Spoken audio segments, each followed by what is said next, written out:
Bastonnade à Nagrin, un groupe de militaires a fouetté des habitants de ce quartier pour venger leur camarade qui a été poignardé dans la nuit du dimanche dans un maquis. Dans leur résistance, les jeunes du quartier ont mis le feu à plusieurs motos appartenant aux soldats. Retour sur les faits et les témoignages de quelques victimes dès l'entame de ce journal. Depuis l'avènement du MPSR2, les médias indépendants n'ont plus la possibilité de participer au point du Conseil des ministres. Ceux de la presse privée ont été récemment interdits de participer à la rencontre du chef de l'État avec les forces vives des Hauts-Bassins. Des acteurs de ces médias se sentent lésés et tirent la sonnette d'alarme. Vous les entendrez dans ce journal.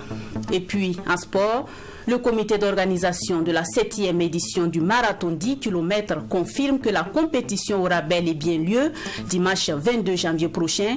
2 courses sont au programme et plus de 1000 athlètes sont attendus. Bonjour et bienvenue aux 13h de Trui TV. La nuit du dimanche a été longue et pénible pour des habitants du quartier Nagrin, un quartier populaire situé à la sortie sud de Ouagadougou. À travers des vidéos relayées sur les réseaux sociaux, on peut apercevoir clairement des soldats munis de matraques et de cordelettes frappés sur tout ce qui bouge. Dans leur résistance, les jeunes du quartier ont mis le feu à plusieurs motos appartenant aux soldats. Cette bastonnade survient après qu'un des leurs ait été poignardé dans la nuit du dimanche dans un maquis du quartier. Une de nos équipes s'est rendue sur les lieux pour recueillir des témoignages sur cette bastonnade qui n'est pas la première. Elle intervient un peu plus de 3 mois après celle de Dapoya. Amadou Bourema, Mamidriana Kamabou. Tout serait parti d'une altercation dans ce maquis impliquant un militaire qui, selon les habitants de Nagrin, aurait été poignardé par les habitants du quartier. Une situation qui a provoqué la colère de ses promotionnaires. En représailles à une agression d'un de leurs, un groupe de militaires a fait une descente le soir du 8 janvier aux environs de 20h pour se venger. Faisal Anikiema, habitant du quartier Nagrin, fait partie des victimes qui ont été bastonnées à coups de cordelettes et de matraques. Comme on peut le voir sur ces images, Faisal Anikiema porte encore des cicatrices et de ses sévices corporels. J'ai vu un militaire. Je ne savais même pas que c'était un militaire parce qu'il tenait un couteau avec une cordelette. Et d'après ça, il venait à moi, il m'a adressé, j'ai dit il y a quoi? Que moi je cherche quoi ici? J'ai dit non, je suis quitté chez moi, on m'a appelé de venir, c'est une urgence. Il dit non, que moi du rendez. J'ai dit du rendez comment? Je ne sais pas ce qui passe. D'après ça, il m'a laissé et je le suivais derrière lui. Quand je le suivais derrière lui, ça ne vaut pas 20 ou 10 mètres maximum. Et j'ai vu de l'autre militaire qui venaient nombreux, maximum 15 ou 20 comme cela. Il m'a entouré. D'après ça, je n'ai pas eu le courage de parler. Ils ont commencé à m'atabasser. Jusqu'à ils ont soulevé les cordelettes, m'ont frappé. Je me suis évanoui un peu. Toujours selon les témoins, pendant plusieurs heures, ce fut une course-poursuite ou la débandade dans ce quartier. Les militaires frappaient tout le monde sur leur passage sans distinction. Hommes, femmes ou encore jeunes, tous étaient victimes des actes de militaires. Des actes dont la raison reste inconnue selon Abdul Rasmane Kinda. On n'a même pas su ce qui s'est passé. À un moment donné, on voyait des gens qui couraient et puis on ne savait pas ce qui s'est passé réellement. Ils sont venus rentrer dans ma caisse. Pour la première fois, j'ai pu me saper sans fermer ma caisse. Et vers les 20h30, je suis revenu pour fermer ma caisse. À ce moment, ils sont revenus encore. C'est là qu'ils m'ont eu, me frappé jusqu'à j'ai essayé de prendre le mur et ils m'ont fait tomber dedans. C'est là que j'ai eu des blessures. Je me suis blessé au niveau du pied et de la main. Les jeunes du quartier Nagrin, après que les militaires venus en binôme sur des motocyclettes sont descendus pour pourchasser, les civils, eux, se sont organisés pour rassembler les engins abandonnés par les soldats et y ont mis le feu.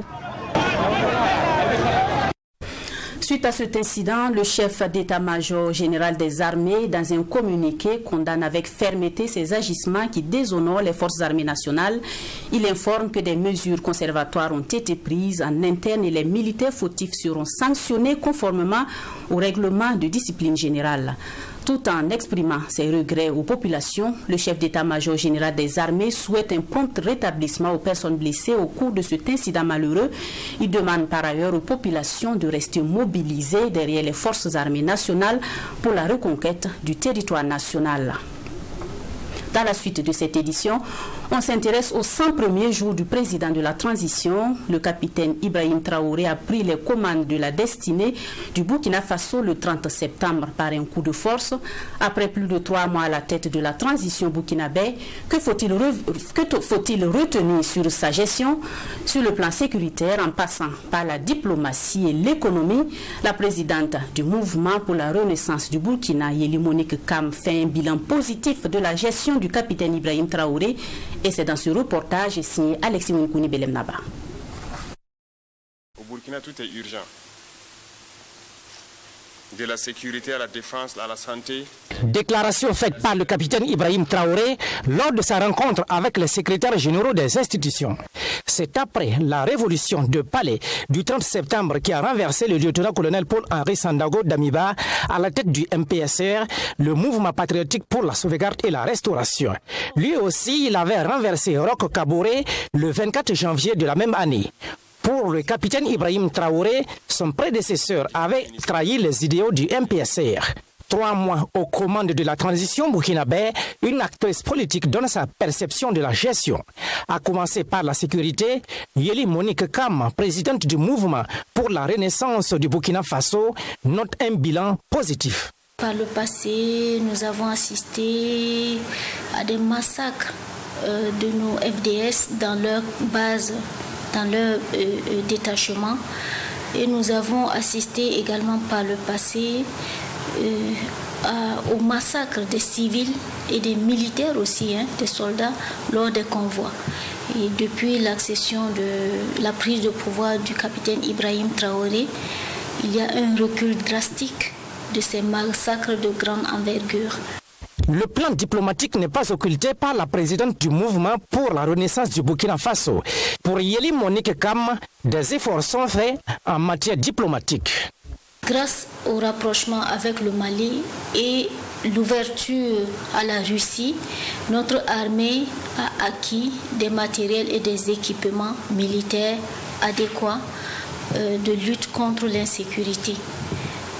Nous avons également noté un amorçage de la décolonisation tant prônée par nous les souverainistes panafricanistes qui a abouti au renvoi de 2 diplomates. Elle juge par ailleurs que sur le plan humanitaire et économique, des avancées sont constatées malgré le contexte national difficile. Les régions sont approvisionnées par tous les moyens aériens, les moyens terrestres. Voilà, donc ça également c'est une note d'espoir. Donc au plan économique, qu'est-ce qu'on a pu constater? Nous avons pu constater l'aboutissement avec succès d'un appel de fonds. Un appel de fonds sur le marché financier de la sous-région et le succès était à 115%. C'est-à-dire au-dessus des attentes. Yeli Monique Kam déplore un manque de communication dans les actions du gouvernement, surtout sur 2 faits majeurs, notamment le drame de Nouna et la pénurie du carburant. Des mesures économiques d'assouplissement afin d'améliorer le pouvoir d'achat et agir aussi sur l'inflation des prix des produits de grande consommation sont les attentes de la présidente du mouvement pour la renaissance du Burkina Faso. La gestion de la communication du MPSR2 est décriée par plusieurs acteurs du monde des médias après la déclaration des organisations professionnelles des médias qui avait attiré l'attention des autorités. La situation n'a pas changé. Jusque-là, impossible pour les journalistes de participer au point du Conseil des ministres. Ceux de la presse privée ont récemment été interdits de participer à la rencontre du chef de l'État avec les forces vives à Bobo-Dioulasso. Bourema Ouedraogo et Dr Syriac Paré, des responsables responsables des médias indépendants tirent la sonnette d'alarme dans cet entretien réalisé par Serge Kabouri. Si il y a bien une situation décriée sous le MPSR 1 et qui, après 100 jours d'exercice du pouvoir par le MPSR du capitaine Ibrahim Traoré s'est empiré, c'est bien le volet de la communication. En effet, depuis la mise en place du gouvernement Kielem, les journalistes ne sont plus conviés au traditionnel point de presse après chaque conseil des ministres. Comme si cela ne suffisait pas, la situation va s'étendre à certaines activités du président du Faso pour la presse privée. La dernière en date, la rencontre entre le président de la transition et les forces vives des Hauts-Bassins le 3 janvier dernier. Conséquence, les rumeurs dictent leur loi au pays de Norbert Zongo et les médias au-delà de l'investigation se contentent des rares communiqués du ministère en charge de la communication. C'est une situation décriée par plusieurs spécialistes du domaine à l'image de Bourema Ouedraogo du journal Le Reporter. On assiste effectivement à une communication qui est difficile à cerner. On a comme l'impression effectivement que on est retombé effectivement dans le régime purement militaire où effectivement la communication voudrait être seulement faire entendre ce qu'on veut qu'on entende. Prenez le Conseil des ministres, on a supprimé effectivement la possibilité pour les médias d'être là, les conférences de presse post-Conseil des ministres, pour pouvoir permettre aux journalistes de poser des questions et comprendre certains sujets. Donc on a comme l'impression qu'on assiste à une sorte de communication qui ostracise les médias, surtout les médias indépendants. Ces difficultés de communication du MPSR2 sont également relevées par le fondateur du média en ligne, lefaso.net. Il estime que cette stratégie est inadaptée au contexte du numérique. C'est une stratégie qui, à mon avis, est dommage dans le contexte actuel. Peut-être en contexte de monolithisme médiatique, c'est une stratégie qui pourrait marcher. Mais aujourd'hui, avec l'explosion de la communication, sous l'impact du numérique, je trouve que ce n'est pas efficace une telle stratégie parce que déjà les médias dans leur ensemble ne représentent plus la principale source d'information des citoyens. Avec ce qu'on appelle la désintermédiation, les citoyens aujourd'hui ont des outils grâce au numérique pour produire et diffuser l'information pour communiquer avec leurs concitoyens. Après 100 jours d'application de cette stratégie de communication, le docteur Siriac Paré appelle à tirer les conclusions. Ce qu'on constate, c'est que ça n'empêche pas les citoyens de parler de ce qui se passe. Et ils le font sans toujours avoir les vraies informations. Les médias publics aujourd'hui, même en temps normal, il y a, j'allais dire, un péché congénital qui est lié à ces médias où on les soupçonne un peu de connivence, où ils ont des problèmes de crédibilité. Et dans le contexte actuel, c'est aggraver cette perception que de réduire la communication, de passer la communication gouvernementale par ce seul canal-là. Face à cette situation, ces professionnels de médias lancent un appel à l'endroit des premières autorités pour une amélioration de la communication. Je vais lancer un appel aux autorités, effectivement, si la nécessité de comprendre que le problème, ce n'est pas les médias. Les problèmes, ce sont les faits. Et les faits, on ne peut pas les cacher. On a beau vouloir effectivement exclure les médias, on va se donner les moyens de pouvoir effectivement avoir les informations. Mais la vérité, c'est que cette façon de faire expose les médias à la manipulation ou en tout cas à la désinformation. L'information ne saurait être seulement ce que le MPSR veut que l'opinion sache. Je pense qu'il est de bon ton de permettre aux professionnels de l'information de fonctionner de façon efficace, d'avoir accès à l'information. S'il y a des erreurs, il y a des brebis galeuses, il faut les sanctionner selon les textes qui existent et ne pas interdire d'accès aux activités officielles des médias qui veulent couvrir ces activités-là. Rappelons qu'en décembre dernier, à travers une déclaration, les organisations professionnelles des médias au Burkina Faso avaient attiré l'attention des autorités sur la situation des médias. En 2022, la démocratie a été mise à rude épreuve au pays des hommes intègres. 2 coups d'État en 8 mois. Le 24 janvier dernier, Rochmark Christian Kabouré a été renversé par le lieutenant-colonel Paul-Henri Sandaogo Damiba, qui a été renversé à son tour 8 mois plus tard par le capitaine Ibrahim Traoré. En 2022, on a aussi assisté à des vagues de démissions au sein des partis politiques comme le CDP, le MPP et l'UNLMPS. Regardons. premier acte politique majeur de l'année 2022 aura été le coup d'État opéré contre le président Roch Marc Christian Kaboré qui a entamé il y a à peine un an son second et dernier mandat.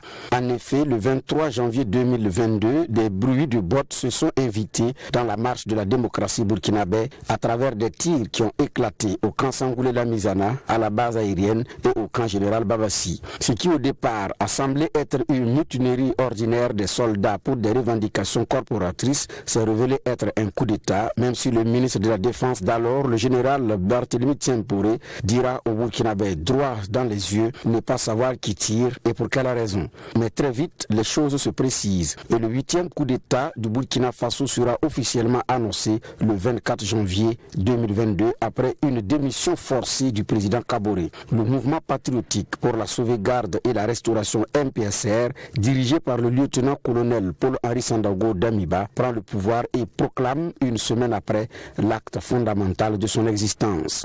Le lieutenant-colonel Paul-Henri Sandaogo Damiba préside désormais aux destinées du pays des hommes intègres. Après avoir été investi le 16 février devant le Conseil constitutionnel au mépris des dispositions constitutionnelles, le lieutenant-colonel va porter officiellement les attributs de grand maître des ordres burkinabés le 2 mars au lendemain de l'adoption d'une charte de la transition. Le nouveau président du Faso promet de faire respecter la Constitution. Ce coup d'État est intervenu sur fond de manifestations de rue pour dénoncer les résultats jugés catastrophiques au front, n'a pas connu de résistance particulière ni de réaction en tant que telle, sauf les condamnations de principe. Car même au sein du MPP, c'était un silence total. Dans la foulée, l'ancien président Kaboré est assigné en résidence surveillée sous bonne protection des forces spéciales. Et même quand il a été reconduit à son domicile personnel, un étau resserré s'est verrouillé autour de sa personne. Il a fallu attendre l'élan de la réconciliation événementielle engagée par Damiba pour voir les conditions du président Kaboré s'améliorer jusqu'à sa libération totale. Parce qu'à la surprise générale des Burkinabés,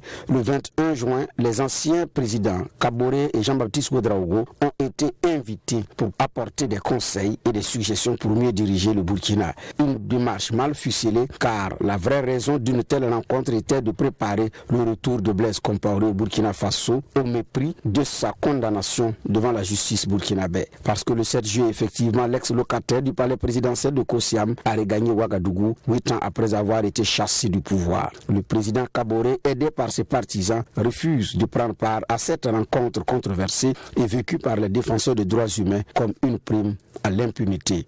Blaise Compaoré ayant été condamné à vie dans le dossier Thomas Sankara. Le Blaiseau, comme l'appellent ses partisans, est apparu d'ailleurs le regard hagard, vide, paraissant étranger et insensible à ce qui se déroulait autour de lui ce jour-là. C'est finalement le 26 juillet que par la voix du porte-parole du gouvernement burkinabé Lionel Bilgo, une lettre de Blaise Compaoré sera lue en présence de sa fille. Dans cette lettre, l'enfant terrible de Ziniaré dit demander pardon en ces termes. Je demande pardon au peuple burkinabé pour tous les actes que j'ai pu commettre durant mon magistère et plus particulièrement à la famille de mon frère et ami Thomas Isidore Noël Sankara, et d'ajouter ensuite, je cite, j'assume et déplore du fond du cœur toutes les souffrances et les drames vécus par toutes les victimes durant mes mandats à la tête du pays et demande à leur famille de m'accorder leur pardon. Fin de citation.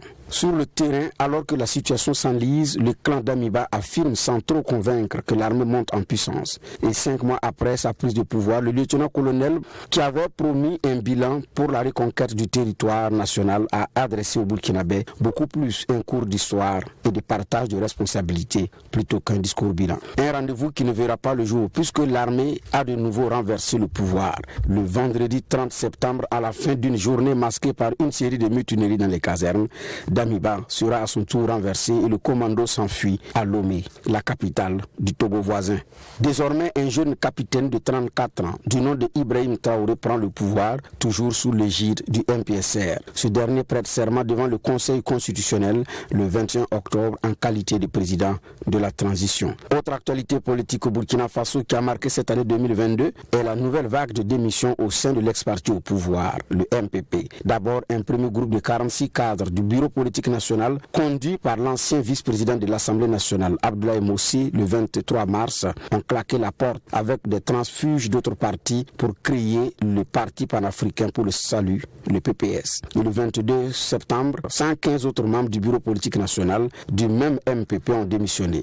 Parmi les démissionnaires figurent Alpha Bari, l'ancien ministre des Affaires étrangères, et Bachir Ismaël Ouedraogo, l'ancien ministre en charge de l'énergie. Et jusqu'à ce jour, la création officielle de leur parti a annoncé se faire attendre.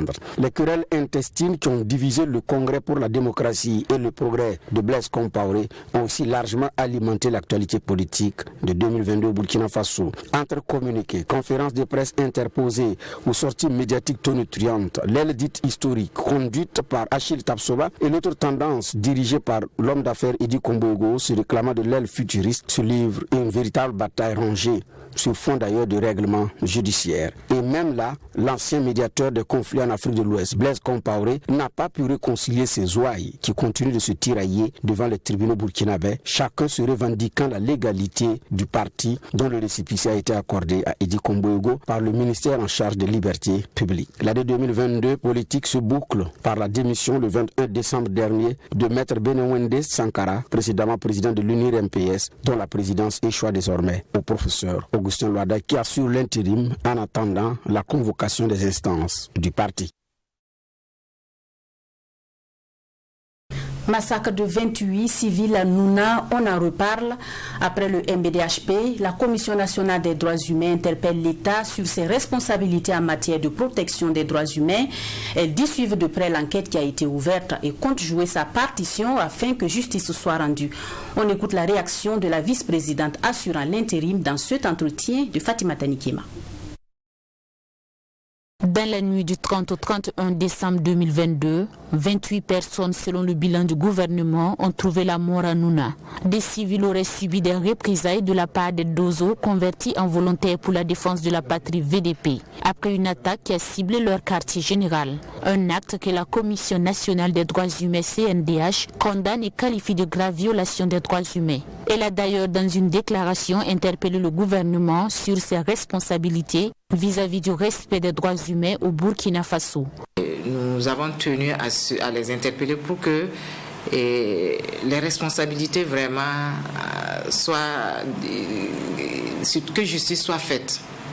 Et que si vraiment des gens se sont retrouvés en train de poser des actes ignobles comme ce que nous avons vécu, que vraiment, s'il y a sanction, qu'ils soient sanctionnés.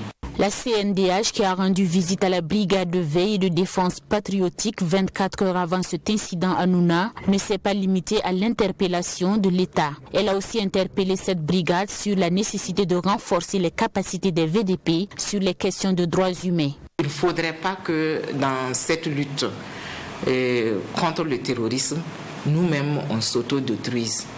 Voilà. Et que chacun, avant de poser un acte, sache raison garder. Voilà. Et que l'on essaie de dépasser un certain nombre de considérations, voilà, que l'on a, mais que l'on mette vraiment en exergue cette valeur de toujours considérer l'autre dans toute sa dignité humaine. Quoi qu'il en soit, la CNDH, en accord avec la brigade de veille et de défense patriotique, compte bien apporter sa partition dans l'encadrement des VDP sur les questions des droits humains. Mais en attendant, elle invite le gouvernement à mettre les moyens à la disposition de la justice pour faire la lumière sur cette tuerie et d'y suivre avec intérêt l'enquête annoncée par le gouvernement. Selon elle, les auteurs de ce massacre, qu'ils soient VDP ou pas, doivent subir la rigueur de la loi. Du sport, avant de nous dire au revoir, la 7e édition du marathon 10 km de Ouaga aura bel et bien lieu le dimanche 22 janvier prochain. Le comité d'organisation l'a confirmé aux hommes de médias. Plus de 1000 athlètes sont attendus pour cette édition. Le rendez-vous sportif est organisé par le centre sportif Jean Saint-Poré. Au-delà de la promotion du sport, cette compétition entend soutenir les personnes vulnérables avec les fonds qui seront récoltés. Assami Touré pour les détails. Plus de 1000 athlètes sont attendus pour cette 7e édition. 2 courses sont au programme, à savoir la course de 5 km réservée aux jeunes de moins de 16 ans et celle de 10 km prévue pour les adultes. Le changement de circuit constitue une des innovations de cette édition. Mais le départ réel de la course se fait comme d'habitude devant le centre Jean Saint-Poré pour rejoindre le feu de la maternité Saint-Camille. Et jusqu'au feu, cette fois-ci au feu de Saint-Camille.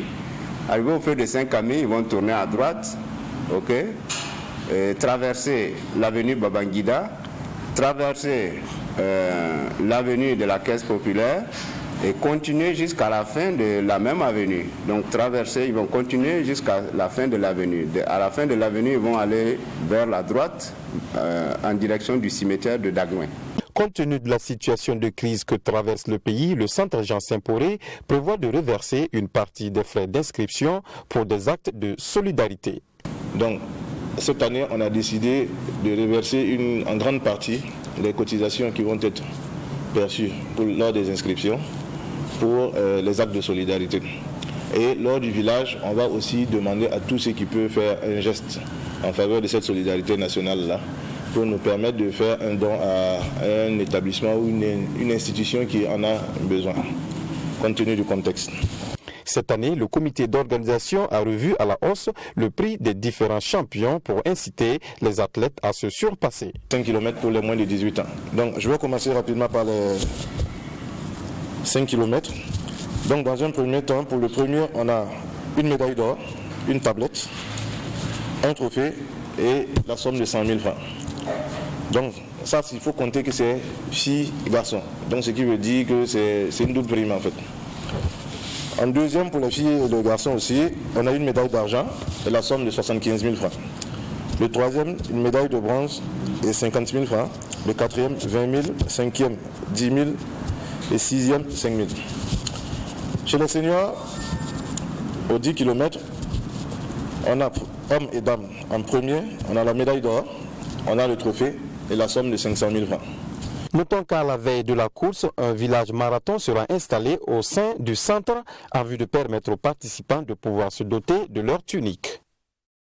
Voilà, c'est tout pour ce 13h. Merci de l'avoir suivi. Excellent après-midi à toutes et à tous en compagnie des programmes de TRI TV.